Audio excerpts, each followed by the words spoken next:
মফিজুল ইসলাম আপনি লিখেছেন, জন্মহার কমে যাওয়ার কারণে একটি দেশের শিক্ষার্থীদের থেকে অর্থের বিনিময়ে শুক্রাণু সংগ্রহ করা হচ্ছে।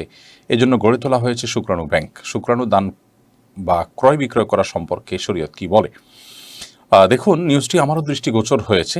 আমি যদি ভুল না করে থাকি তাহলে চায়নায় এই ঘটনা ঘটেছে যে শুক্রাণু কিনতে হচ্ছে, এবং এটির অন্যতম কারণ মানে কেন শুক্রাণু কেনার পর্যায়ে যেতে হলো, এর অন্যতম কারণ হিসাবে তারা যে সমস্ত বিষয়গুলোকে উল্লেখ করেছে তার মধ্যে থেকে একটি হলো যে মেয়েদের অতিমাত্রায় আপনার কর্মমুখী হয়ে যাওয়া, সংসার বা ঘরমুখী না হয়ে অতিমাত্রায় তারা বাইরে চলে যাওয়া, এবং উচ্চশিক্ষা এবং কর্মমুখী হওয়াটা মেয়েদের জন্য দোষের নয়, কিন্তু এটা যখন অতিমাত্রা হয়ে যায় তখন সমাজের আল্লাহ রাব্বুল আলামিনের সৃষ্টির যে সাধারণ প্রক্রিয়া সেটা কিন্তু ব্যাহত হয়, এবং সেটি ব্যাহত হওয়ার ফলশ্রুতিতে নানা রকমের ব্যত্যয় সৃষ্টি হয়। এটি তারই অংশ।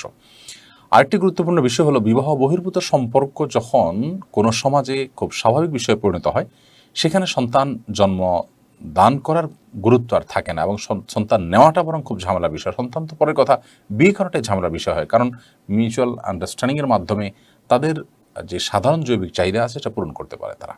এই সমস্ত কারণে জন্মের হারও কিন্তু এই সমস্ত দেশে, চায়নার মতো দেশে এত মানুষ, তারপরে জন্মের হার কিন্তু সেখানে বাড়াবার চেষ্টা সরকার করে যাচ্ছে, কিন্তু কোনোভাবে সেটাকে স্বাভাবিক প্রক্রিয়া, স্বাভাবিক পর্যায়ে আনতে পারছে না। ইতালি সহ আরও বিভিন্ন দেশের নিউজ আমরা জানি।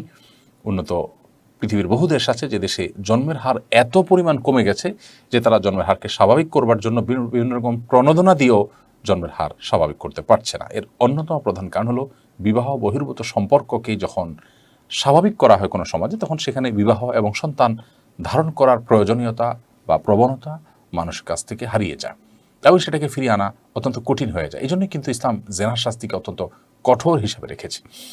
যাই হোক, মূল প্রশ্নের উত্তরে আসি যে শুক্রাণু বা ডিম্বাণু এগুলো দান বা ক্রয় বিক্রয় করা শরীয়ত কি বলে? এগুলো দান বা ক্রয় বিক্রয় করা জায়েজ নাই।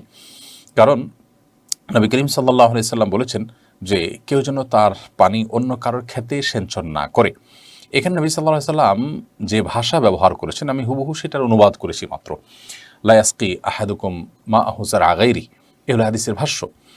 তো নবী সাল্লাল্লাহু আলাইহি সাল্লাম এখানে বীর্য বা আপনার শুক্রাণু ডিম্বাণু এই শব্দগুলোর ব্যবহার করতে পারতেন, আরবিতে সেগুলো আছে, কিন্তু সেই শব্দ ব্যবহার না করে তিনি যে শব্দ ব্যবহার করেছেন সেখান থেকে বিষয়টাকে একটু ব্যাপকতা আনার চেষ্টা হয়তো তিনি করেছেন। আর তার মধ্য দিয়ে এখান থেকে বোঝা যায় যে কারোর শুক্রাণু বা ডিম্বাণু অন্য কারোর মধ্যে ধারণ করা এটা জায়েজ নয়। অতএব এটিকে ক্রয় বিক্রয় বা এটাকে দান যেভাবেই বলি না কেন, সেটা কোনো অবস্থাতেই কিন্তু শরিয়া অ্যালাউ করে না।